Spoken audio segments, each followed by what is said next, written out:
I got nothing. Why even bother animating all this if all you're going to do is have people sit around and talk in cafe scenes? I'm Mediocrity4, and this is my review for RWBY Volume 5, Episode 5. If you haven't seen the episode yet, you may want to before watching this review. I am Jack's vacuous soul. I feel nothing for this episode.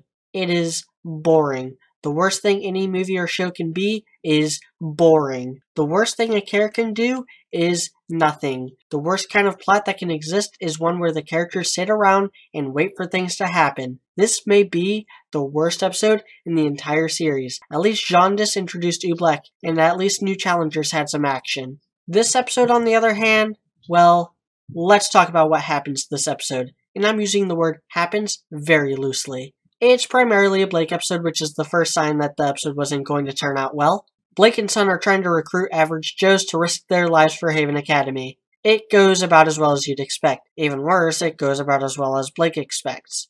I don't get it. How can they just sit around and do nothing with the White Fang ready to attack? Because not everyone is like you and me. You mean not everyone is like me, miss? I'm going to abandon my friends and hide away in Menagerie and slap my friend for even suggesting I do anything, then I'll also run off to confront the White Fang every chance I get? That's why I understand these people. I knew it'd be hard to get people to sign up. Oh, really? Maybe you should have thought about that before we approached it like this. We just need to make these people realize that they should be upset and fight. We're the only ones who understand this. What? Feeling offended on someone's behalf makes you look no better than Adam. Think. What else happened in this episode? Oh, Lanny Pator was a Faunus.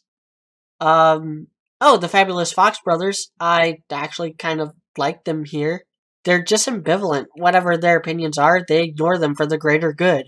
It feels like they agree with Adam's sentiments, but can also tell that he might be doing all this because of Blake rather than the cause.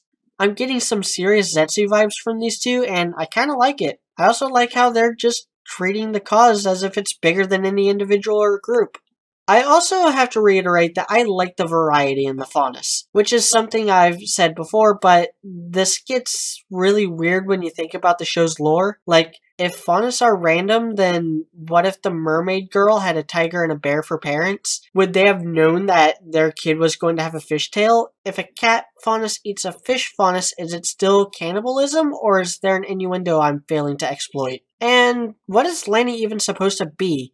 There's no animals past or present that has wings like that, just sticking out of their back. Oh, and everyone in Menagerie has to be completely thick-headed for this to work. Hillary Clinton can't even have some DNC staffers die too close to a scandal without blaming it for losing the election and having former allies call her out. And you mean to tell me that Adam can kill Sienna Khan right around the same time that Gira speaks out against him, and then Gira can turn up dead, and it's not going to cause the White Fang to implode?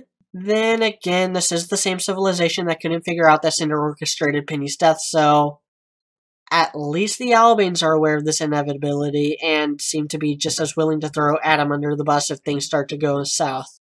And I really just don't care. I don't care about Ilya's pettiness. I don't care about Blake boiling down everyone into a single word to suit her stupid worldview. I don't care about any of this, and I should. What I do care about is how painful it was to watch two of the more talented voice actors in the show barf out some of the worst dialogue in a while. They had a golden opportunity to finally state what it was that convinced Oscar to leave, and the writers did nothing. The entire scene is just a rehash of Ruby and Sean's scene from last volume, and the only redeeming factors are the performances and a single line that, if you think about it, might be a reference to Torchwick. Guys, I know I braced myself when Blake episodes start, but this was worse than I expected. This episode was trite, boring, and full of padding. This is the first time since New Challengers that I'll recommend skipping an entire episode. And at least that episode looked like it was going places. This one can't even do that. I'm Mediocrity4. Thanks for watching.